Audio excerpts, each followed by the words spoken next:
నీకన్నా ముందు నేను చెప్పాను, లాస్ట్ 2000 సంవత్సరాల్లో లార్డ్ జీసస్ క్రైస్ట్ దగ్గర నుంచి, అపోస్తుల దగ్గర నుంచి ప్రతి తరములోనూ క్రైస్తవులు హింసలో నుంచి వెళ్ళారు.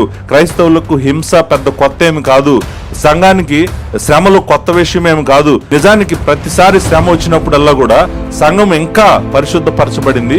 అంతేకాదు ఇంకా ఎక్కువ చక్కగా సువార్త చెప్పారు సంఘము. సో సువార్త ఎక్కువగా స్ప్రెడ్ అయింది. శ్రమలు దేవుని చిత్తమై మన జీవితాల్లోకి శ్రమలు రానిస్తే మనము వాటిని తీసుకోవటానికి, వాటిలో నుండి వెళ్ళటానికి మనం ఇష్టపడాలి.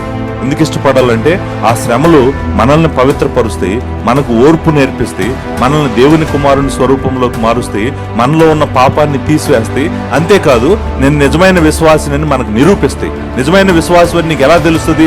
శ్రమల్లో నుంచి వెళ్తున్నప్పుడే నువ్వు నిలబడితేనే తెలుస్తుంది నీకు. శ్రమల్లో కనుక నువ్వు కుప్పకూలిపోయావు అనుకోండి, నీ విశ్వాసం నిజమైన విశ్వాసం కాదని కూడా దేవుడు నీకు